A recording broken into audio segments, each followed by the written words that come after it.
Magandang umaga sa lahat. Ngayong umaga, babasahin po natin ang ika-16 na kabanata ng Exodo at ang magbabahagi ng salita ay si Sir Tim. Kahapon ay ibinahagi ni Pastor Joshua ang ika-15 kabanata at mababasa natin sa umagang ito ang panibagong simula.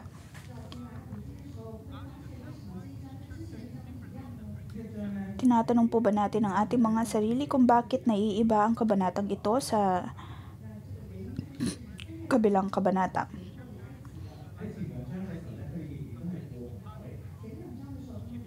Dahil dito, mababasa natin na ang mga Israelita ay nakaalis na palayo sa mga Ehipsyo.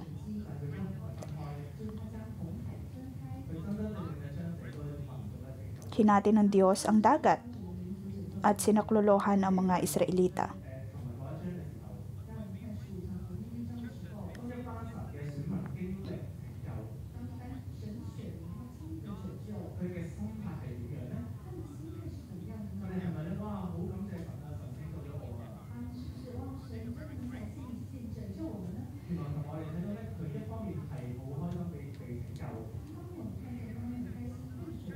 Makikita po natin sa naunang kabanata na ang mga Israelita ay nagdiriwang dahil sila ay niligtas ng Diyos. Ngunit sa isang banda ay nagsimula na din po silang magreklamo.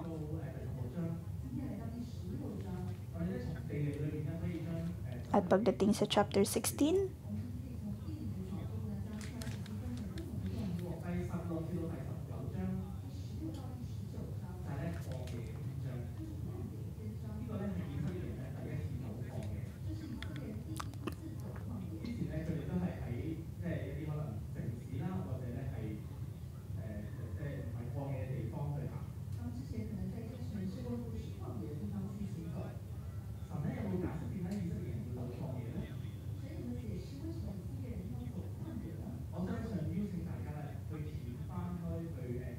mababasa natin na ang mga Israelita ay nasa ilang. Maaari po nating balikan ang chapter 13.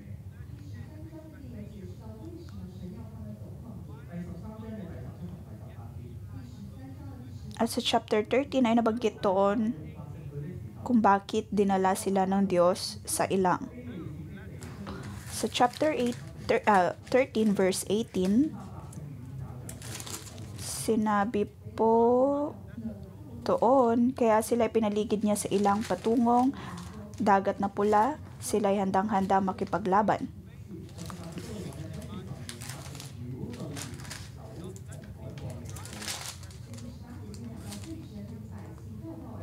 Ayaw ng Diyos na ang mga Israelita ay mapasugo agad sa labanan, baka magbago pa sila ng isip at magbalik sa Ehipto.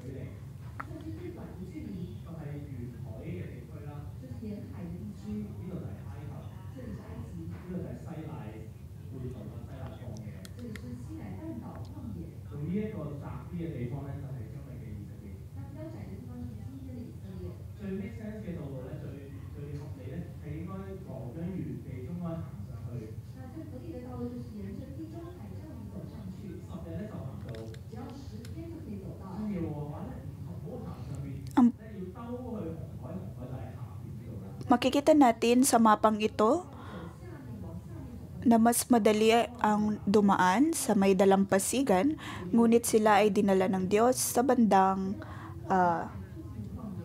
silangan, kanluran,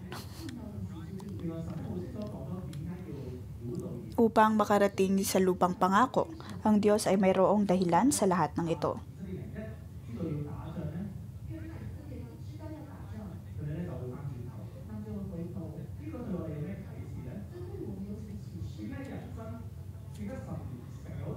Iyon ay dahil alam ng Diyos na kung ang mga Israelita ay haharap sa labanan, maaaring magdesisyon silang bumalik sa Ehipto.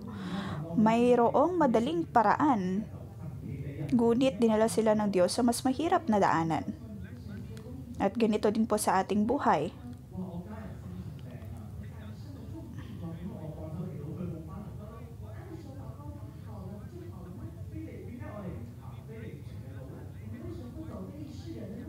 May mga pagkakataon na maraming nagtatanong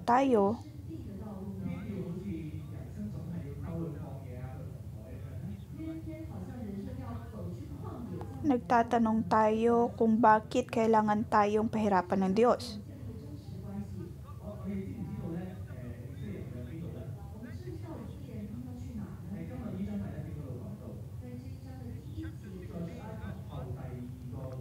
So chapter 16 verse 1, sabi po doon, mula sa ilim nagpatuloy sa paglalakbay ang mga Israelita at 15 araw ng 2 buwan mula nang sila'y lumabas sa Ehipto, nang sila'y dumating sa ilang ng Sin sa pagitan ng Elim at Sinai.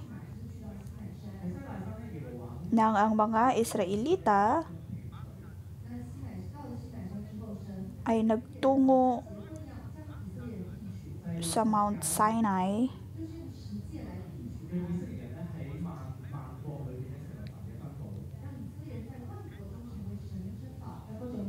nais ng Diyos na magkaroon ng panata sa mga Israelita.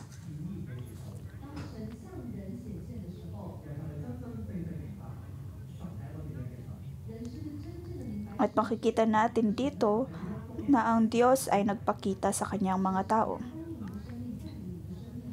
kung paano sila binabago ng Diyos.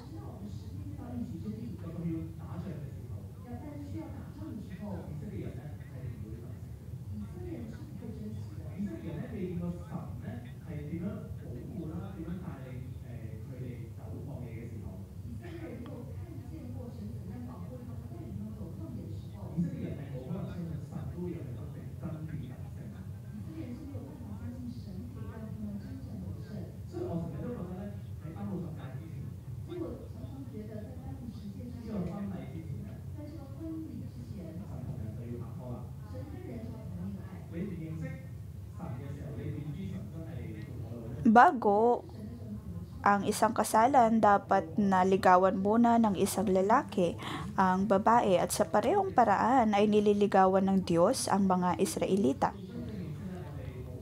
upang mas makilala nila ang Diyos.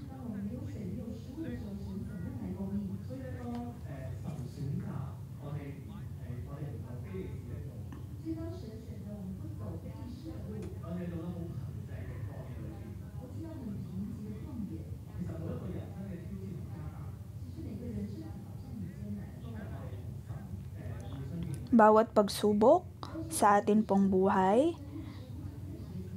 ay magdadala sa atin na maging mas malapit sa Diyos. Bawat pagsubok na mayroon tayo ay magdadala sa atin upang magkaroon ng mas malapit na relasyon sa Kanya. Sa kabanatang ito at sa mga susunod pang mga kabanata, iyon po ay tungkol sa buhay ng mga Israelita sa ilang. At ito po ay nangungusap sa ating mga buhay. Kung tayo po ay nasa ilang ng kasalanan, nakikilala po ba natin ng mas higit ang Diyos? Mas nakikita po ba natin ang Kanyang pagkilos at pag-ibig? O maaaring naroon na nais nating bumalik sa ating dating buhay.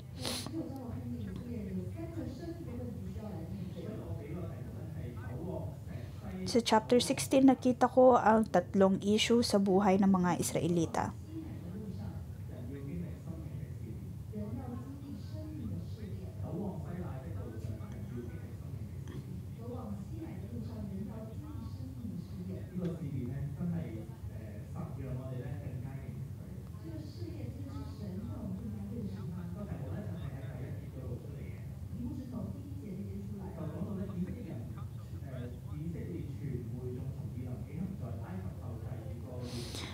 Sa pagpunta sa bundok ng Sinai, ang mga tao ay kailangang humarap ng mga pagsubok upang mas makilala ang Diyos. Sabi sa verse 1, mula sa ilim nagpatuloy sa paglalakbay ang mga Israelita at 15 araw ng 2 buwan mula nang sila'y lumabas sa Ehipto, nang sila'y dumating sa ilang ng Sin sa pagitan ng Elim at Sinai. Ang mga Israelita ay nagmula sa lugar na mayroong probisyon, mayroong tubig, mayroong pagkain, ngunit nakarating sila sa lugar na wala man lang tubig o pagkain. At sa verse 2, nabanggit po doon ng mga Israelita ay nagreklamo kina Moses at Aaron.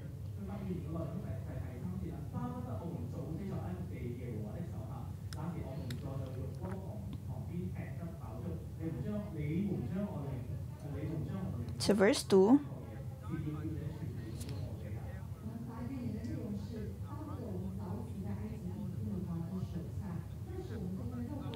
sinabi nila, mabuti pa sana'y pinatay na kami ni Yahweh sa Ehipto, doon nakakakain kami ng karne at tinapay hanggang gusto namin. Dito naman sa ilang na pinagdalhan ninyo sa amin, mamamatay kami sa gutom. Iyon ay hindi dahil wala silang pagkain makain.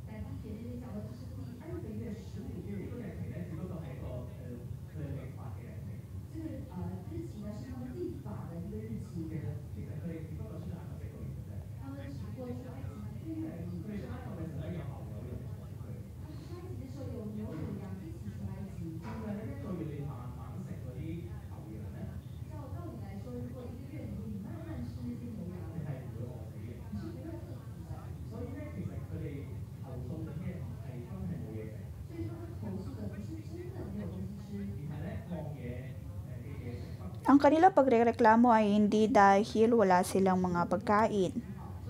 Ngunit dahil ang pagkain na mayroon sila ay hindi tulad ng mayroon sila sa Ehipto. At iyon ang reklamo na mayroon sila.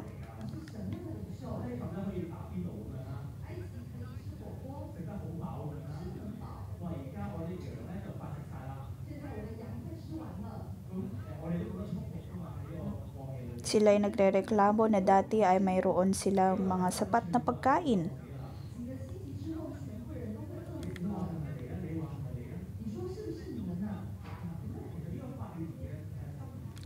At kasalanan umano iyon ni Moses.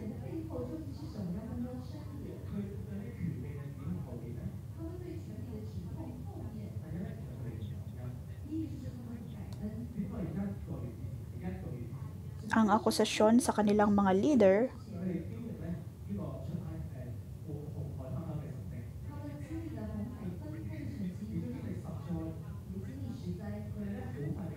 ay naging malala.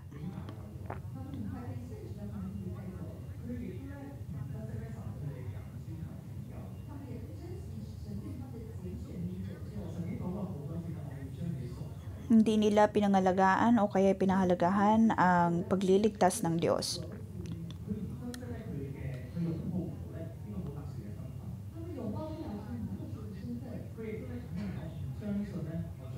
Hindi mayakap ng mga Israelita ang pagkakakilanlan na ibinigay ng Diyos.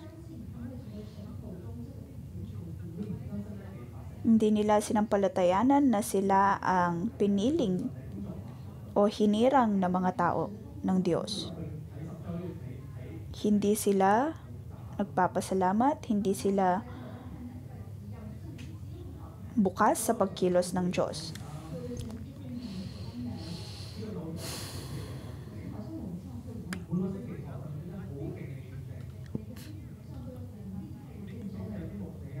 Tulad sa simbahan, nakakarinig po tayo ng maraming mga patotoo. At mayroon po tayong mga pastor, mga kapwa lingkod na naririnig po natin ang kanilang mga patotoo.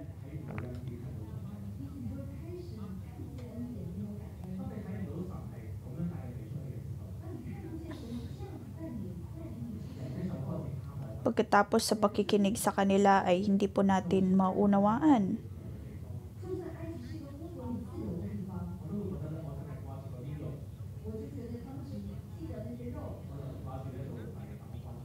Naroon ang ating pagtatanong.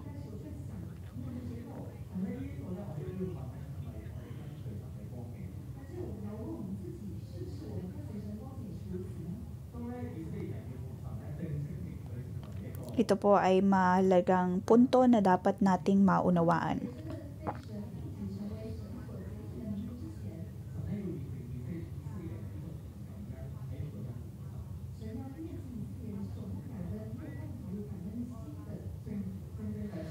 Bago pa man tinawag na hinirang ng Diyos ang mga Israelita, ay nilinis na niya sila. Dahil sa habag at biyaya ng Diyos ay nagsimula nilang hindi pahalagahan ang kabutihan ng Diyos.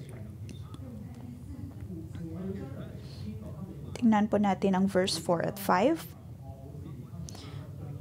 Sinabi ni Yahweh kay Moses, "Paulanan ko kayo ng tinapay mula sa langit araw-araw. Palalabasin mo ng bahay ang mga tao para mamulot ng kakainin nila sa maghapon. Sa pamamagitan nito ay susubukan ko kung susunod sila sa aking mga tagupilin."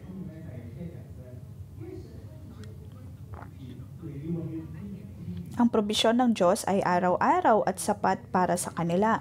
Sapat para sa isang araw. At hindi nila alam kung anong susunod na mangyayari. At ang probisyon ng Diyos ay sapat lamang para sa isang araw.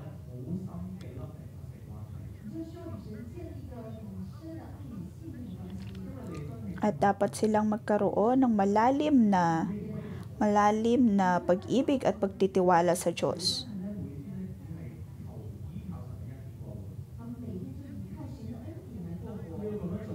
At bawat araw ay dapat silang umasa sa Diyos. At iyon ay nagpatuloy sa 40 taon.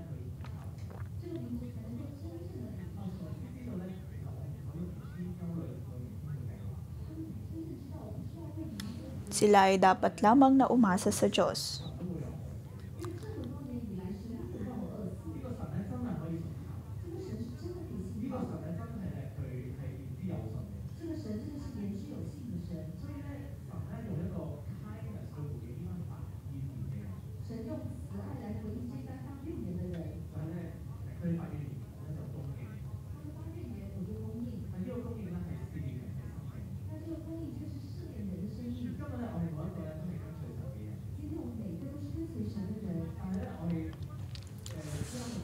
Ngayon, naniniwala ako na lahat po tayo ay sumusunod sa Diyos.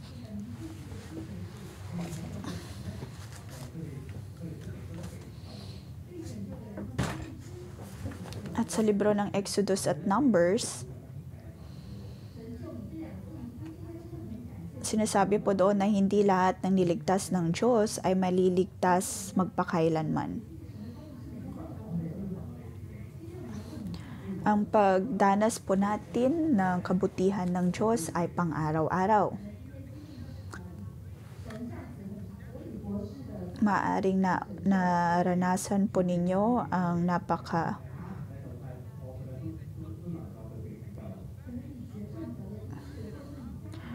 napakahirap na danasin sa buhay, kayo ay nagkaroon ng problema. Ngunit sa inyong paglakad sa Diyos araw-araw, nais ng Diyos na iyong matutunan na magbigay pasasalamat sa Kanya araw-araw.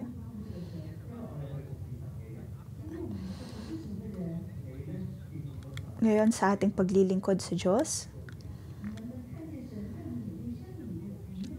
nakikita po natin ang probisyon ng Diyos at ang Kanyang habag at biyaya. O tayo po ba ay umaasa sa ating mga sarili? O kaya tayo ay tulad ng mga Israelita?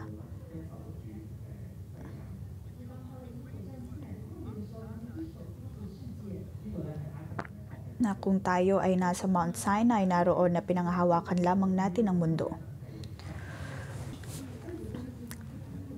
Sunod na dapat po nating matutunan,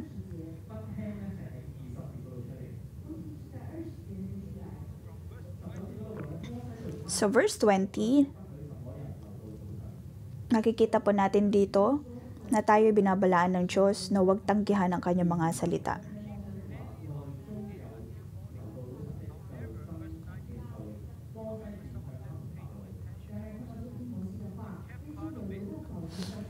Sabi sa verse 19 to 20, sinabi sa kanila Moses, huwag kayo magtitira para sa kinabukasan, ngunit ang ilan sa kanila hindi nakinig kay Moses. Kinabukasan, inuod at bumawa ang itinera nila, kaya nagalit sa kanila si Moses.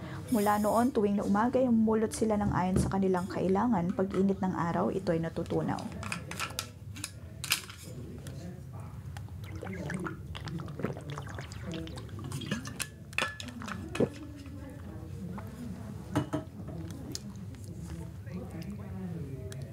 Sinasabi po dito na ang mana ay napaka-espesyal na pagkain.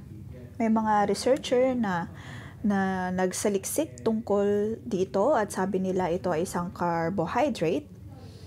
At ang carbohydrate ay payak o simpleng pangangailangan ng tao.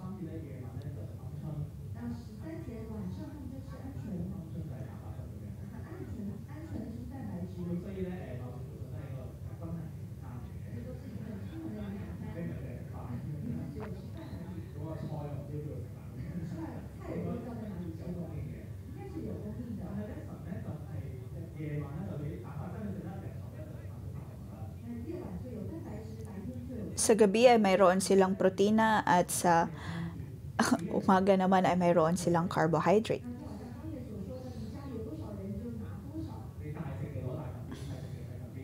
Ngunit sila ay pinaalalahanan ng Diyos na kunin lamang kung ano ang kanilang kailangan at huwag magmalabis.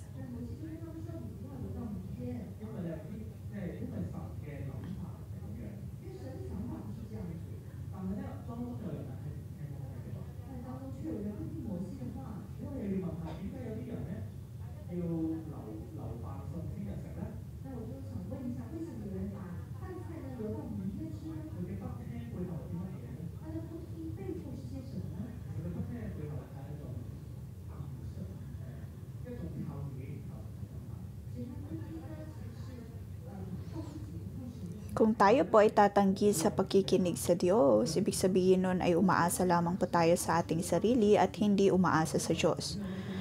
At lais lamang nating isahan ang Diyos at isahan maging ang sitwasyon. Naroon ang plano ng Diyos, ngunit may sarili tayong plano. May mga pagkakataon na nais nating magbukod lamang para sa ating sarili at hindi po tayo nakikinig.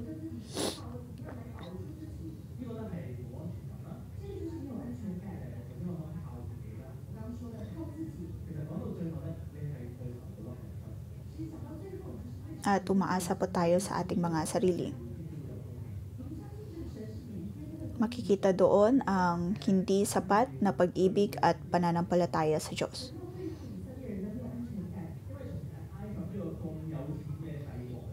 Nais ng Diyos na ayusin ang kawalan ng seguridad na nadarama ng mga Israelita.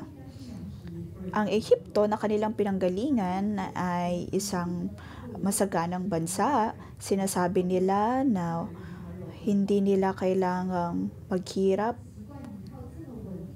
upang magkaroon ng pagkain, ng karne.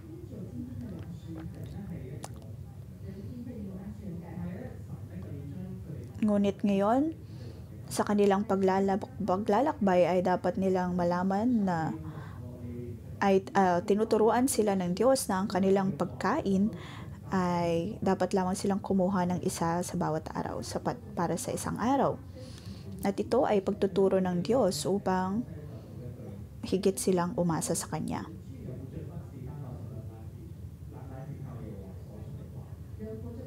Sa Deuteronomy, tinuturo doon ng Diyos na dapat silang umasa sa Diyos. Dapat na malaman ng mga Israelita ang salita ng Diyos.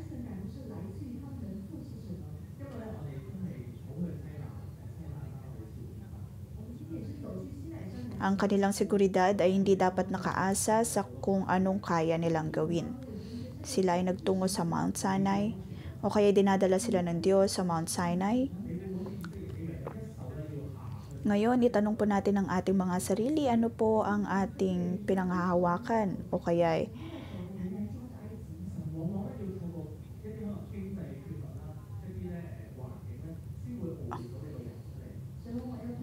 saan po tayo mas umaasa? May mga pagkakataon na gagamitin ng Diyos ang mga problema upang tayo ay maisaayos. Alam ko na mayroon po tayong mga kapatiran na nagkakaroon ng problema sa pinansyal na aspeto, ngunit hindi po dapat tayo maging tulad ng mga Israelita. Ang Diyos ang magbibigay ng ating mga pangangailangan.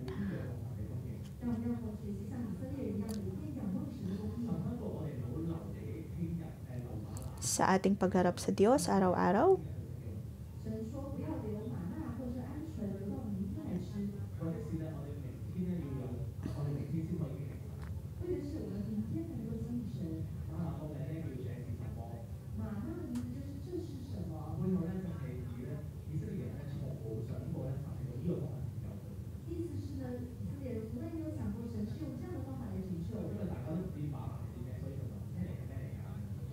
hindi naisip ng mga Israelita na kayang ibigay ng Diyos ang kanilang pangangailangan.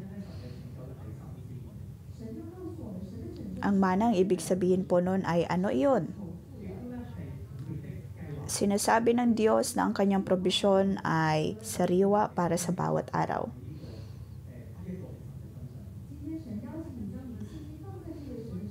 Ngayon ay iniimbitahan po tayo ng Diyos na ilagay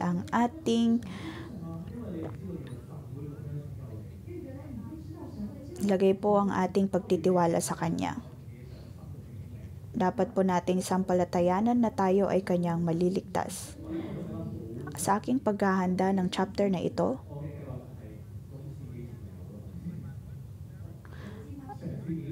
naalala ko nang kami ay naghahanda upang magkaroon ng anak.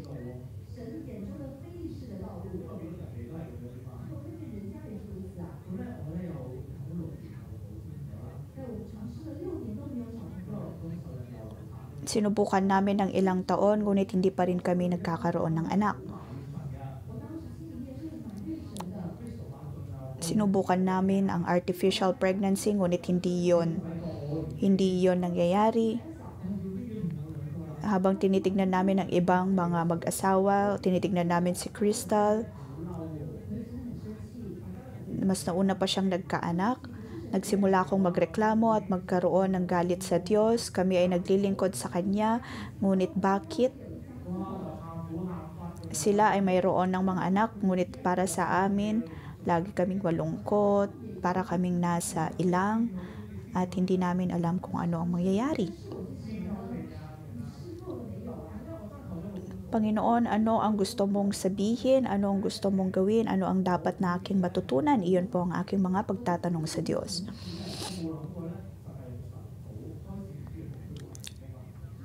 Bandang huli, ang aking naging naranasan ay kakaiba.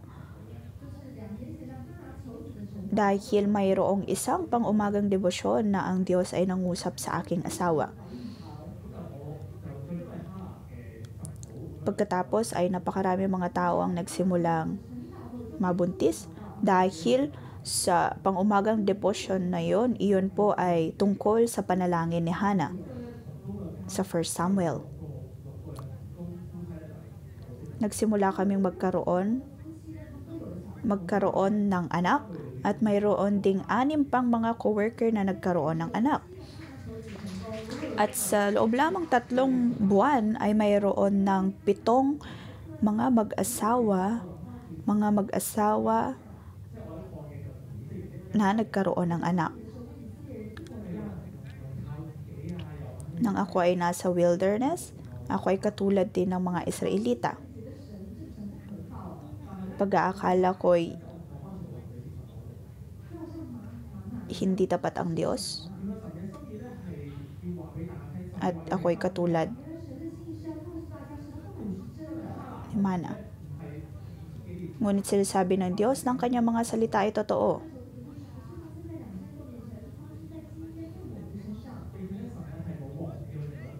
Ang mga nangyari sa mga Israelita ay nangyayari din po sa atin ngayon. Hindi po tayo kinalimutan ng Diyos. At siya ang Diyos na sasama po sa atin hanggang dulo. At hindi ko maunawaan kung bakit nang ang asawa ko ay nabuntis, maging ang aking mga disipulo ay nagsimulang magkaroon ng anak. At ito ang paraan ng Diyos upang ipakita ang kanyang kadakilaan.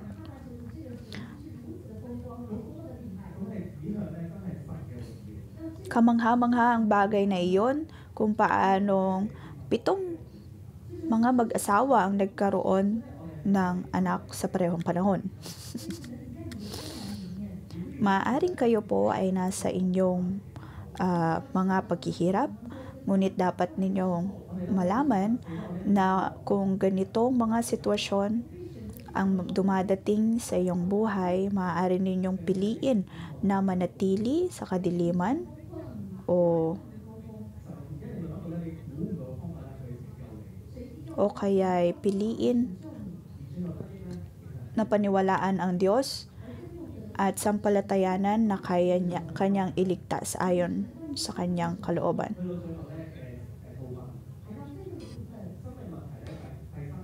At ang iyong relasyon sa Diyos ay mas magiging matibay.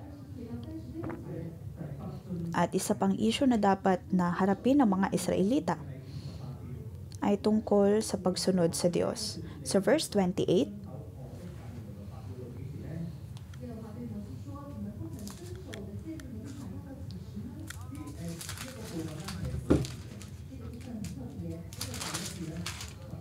verse 28, kaya sinabi ni Yahweh kay Moses, hanggang kailan pa kayo susuway sa aking mga utos?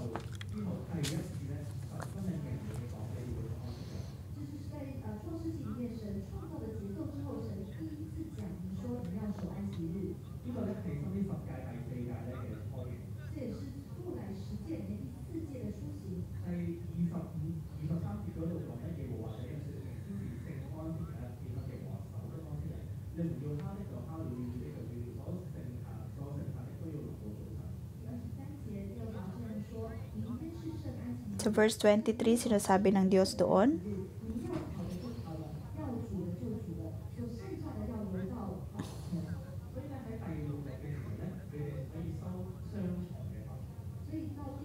binalaan niya ang mga Israelita na mayroong 2 portion ng probisyon para sa Sabado upang sa ika-7 araw ay kanilang gampanan ang Sabat.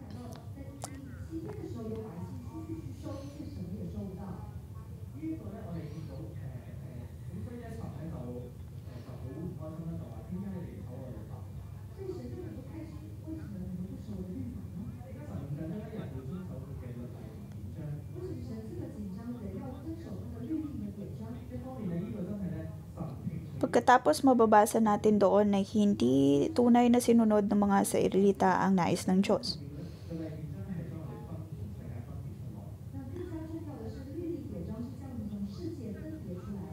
Nais ng Diyos na ibukod ang kanyang mga tao mula sa mundo.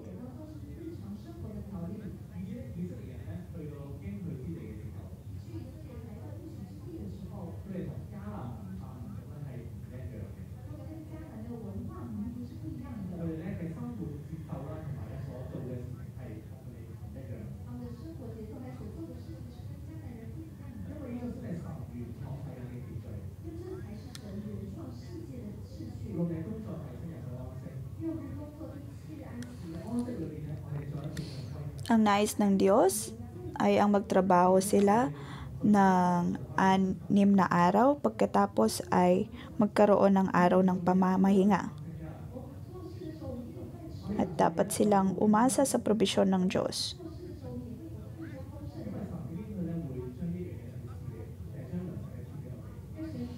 Nais ng Diyos na ibigay ang kanilang pangangailangan.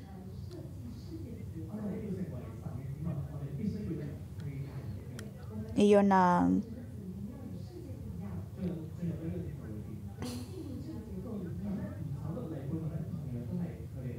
kaya tayo po ay naiiba sa nasa mundo.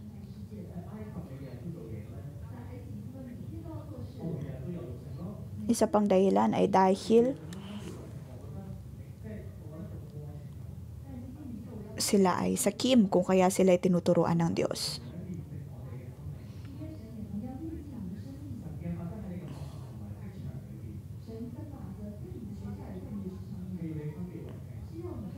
Binigyan po tayo ng Diyos ng kanyang mga salita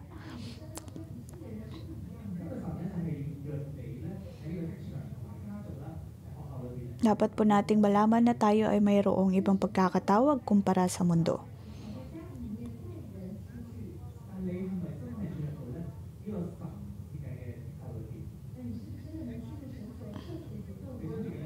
Tayo po ba ay tunay na makakapasok sa kalooban ng Diyos?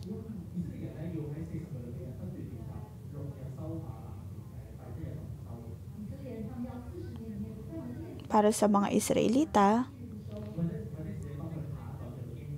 dapat nilang malaman, dapat silang magpahinga.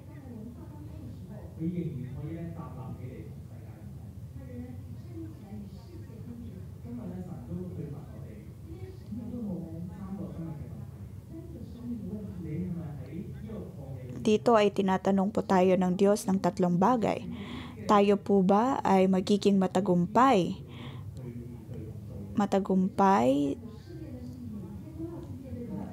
sa ilang? May mga pagsubok na kailangan po nating harapin araw-araw. At dapat po nating makita na ang Diyos ang magbibigay probisyon sa atin araw-araw. At ang pagkilos ng Diyos ay hindi natatapos.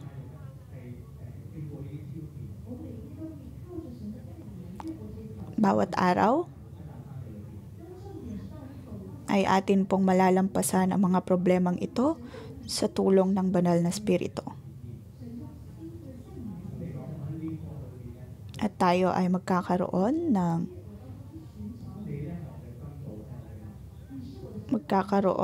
mas malapit na relasyon sa Diyos.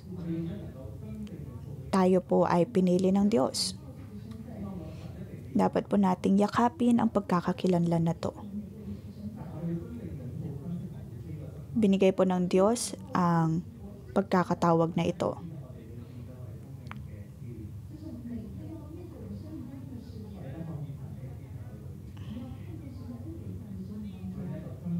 Dapat po nating makita ang habag at biyaya ng Diyos. Purihin po natin ang Diyos.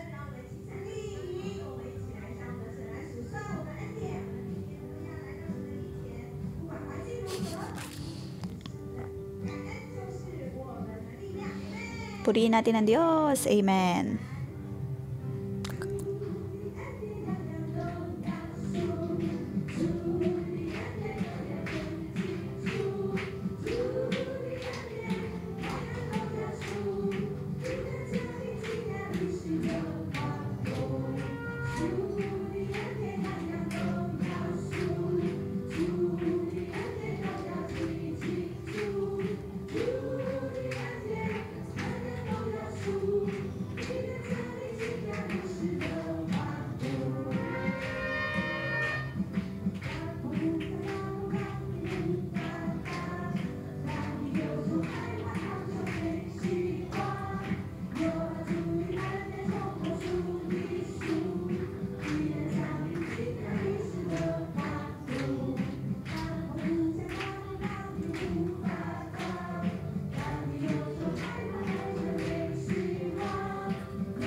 Panginoon, pinupuri ka namin at pinapasalamatan. Binigyan mo kami ng sapat na habag at biyaya.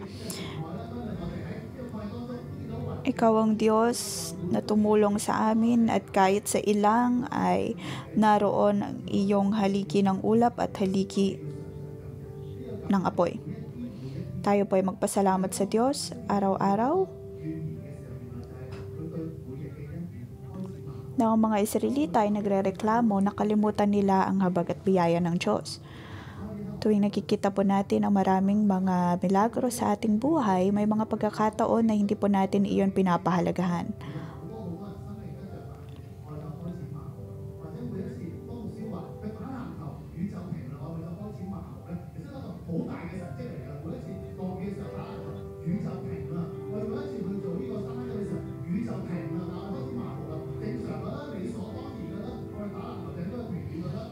Maaring may mga pagkakataon na hindi natin pinapahalagahan ang mga pagkilos ng Diyos.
Maari sa ilang bahagi ng inyong buhay ay hindi ninyo nakikita ang kabutihan ng Diyos, hindi nyo nakikita ang kanyang pagkilos at wala kayong maramdaman.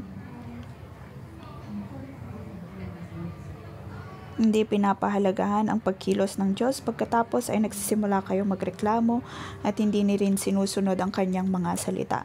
Ito po ay issue na dapat po nating harapin sa ating mga buhay.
Sampalatayanan po natin na ang Diyos ay dakila at tayo ay kanyang sasamahan.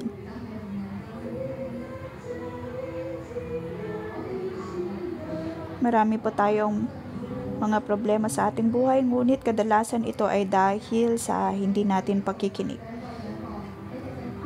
Mga kapatid, nais kong palakasin ang loob ng bawat isa. Tayo po ay magpasalamat sa Diyos.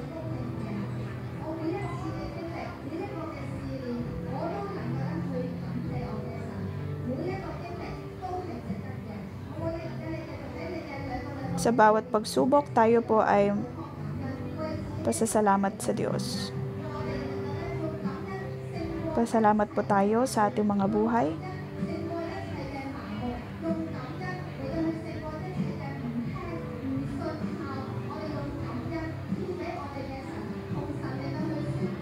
Tanggalin po natin ang hindi natin pakikinig. Sabihin natin sa Diyos na mas pipiliin natin na magpasalamat.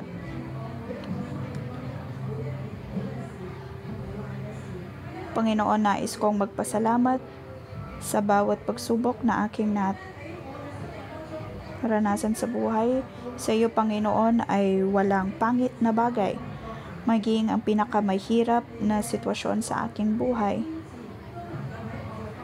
ay ayon sa iyong kapahintulutan. Ikaw ang Diyos na tumulong sa akin. Ikaw nagpagaling sa aking cancer. Panginoon, ako'y nagpapasalamat sa iyo. Panginoon, naranasan kita at nais kitang pasalamatan dahil ikaw ang Diyos na nagbigay kagalingan sa akin.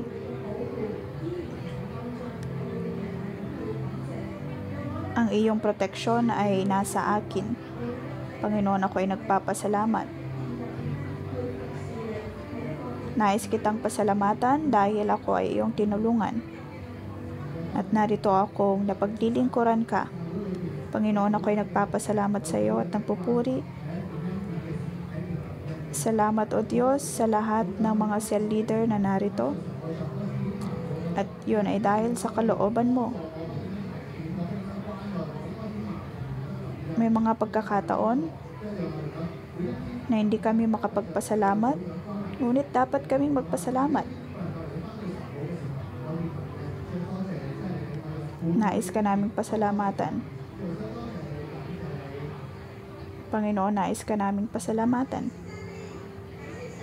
Tayo po ay tumayo at magbigay pasasalamat sa Diyos. Ang Diyos ay kasama po natin.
Tayo po ay binigyan ng Diyos ng iba't ibang mga pagsubok sa ating buhay.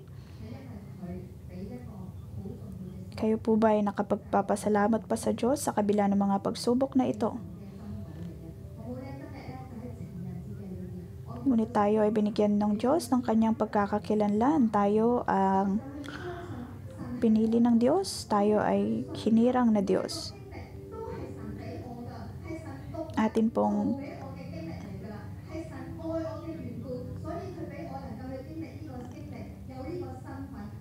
Sampalatayanan po natin na tayo ay binigyan ng Diyos.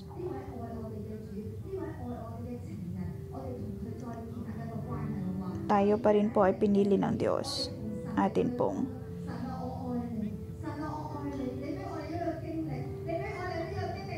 tayo po ay mangusap sa Diyos at sabihin sa Kanya,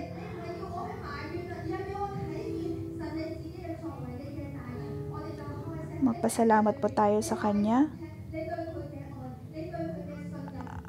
at ang ating mga nararanasan ay hindi para tayo ay magreklamo, pagkus ay para makita ang Kanyang kabutihan.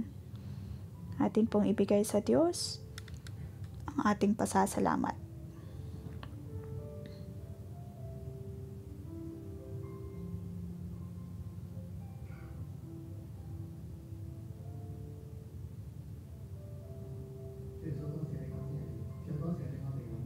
Panginoon, maraming salamat. Pinupuri ka namin at pinapasalamatan. Salamat sa iyong mana. Salamat sa iyong habag at biyaya.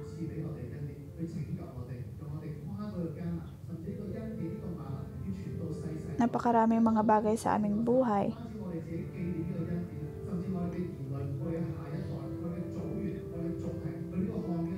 ang nagbibigay kalakasan sa amin. Salamat, O Diyos, sa iyong kabutihan.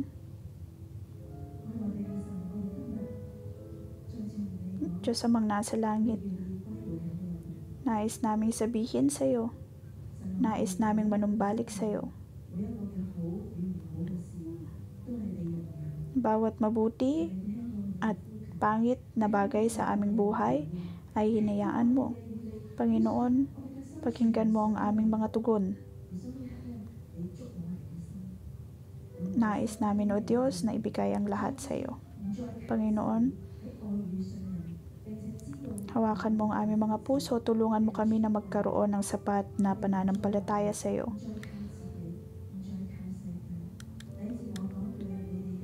Hindi kami aasa sa aming mga sarili o sa mundo. Mga kapatid, tayo po ay manalangin.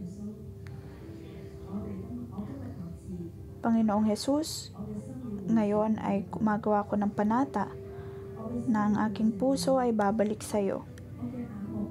Ang aking puso ay aayon sa iyo.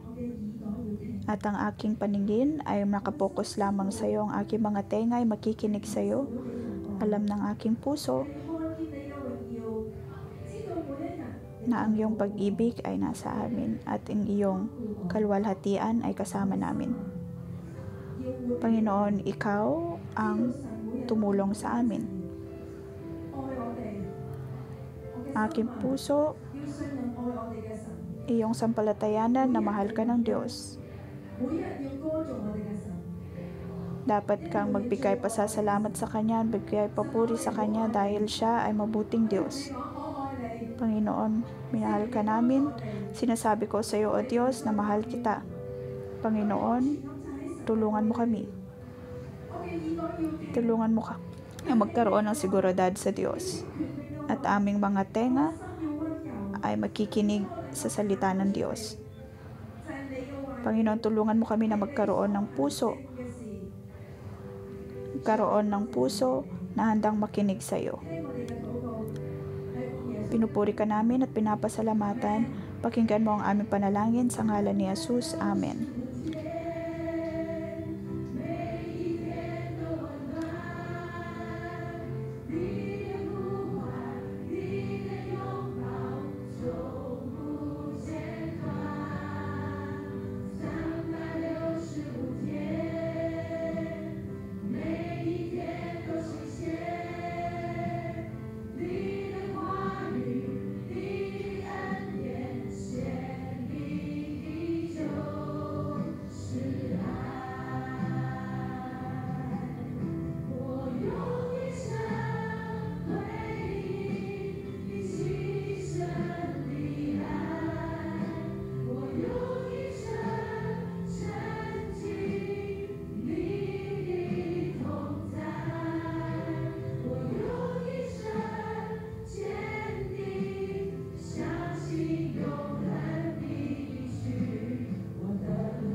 Tayo po ay tumanggap ng pagpapala.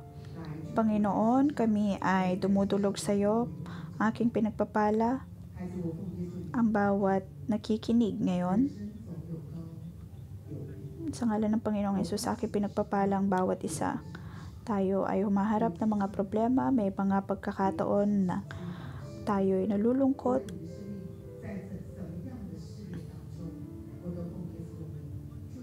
At mga kakulangan sa buhay, ngunit sa kahit ano pa mang inyong nararanasan, kayo ay aking pinapanalangin. Sa ngalan ng Panginoong Hesus ay pinagpapala ko kayo. Huwag hayaan na ang mga problema ang maghari. Huwag magreklamo. Kayo ay aking pinagpapala na inyong matutunan ang itinuturo ng Diyos at tanggapin ang biyaya ng Diyos sa inyong buhay, sa inyong paglingkod, sa inyong pagsunod sa Diyos. Kayo ay magkakaroon ng malambot na puso, tengang nakikinig, espiritong marunong makinig.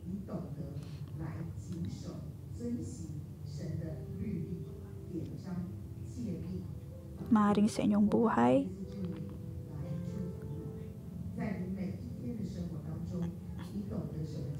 inyong matututunan na sundin ang salita ng Diyos.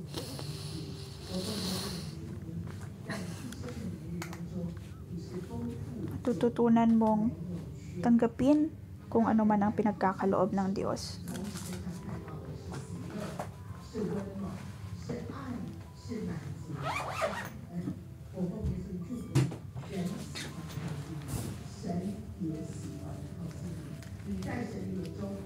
Nanaisin ng Diyos na dumulog sa iyo at maging mga tao ay magbibigay pabor sa iyo.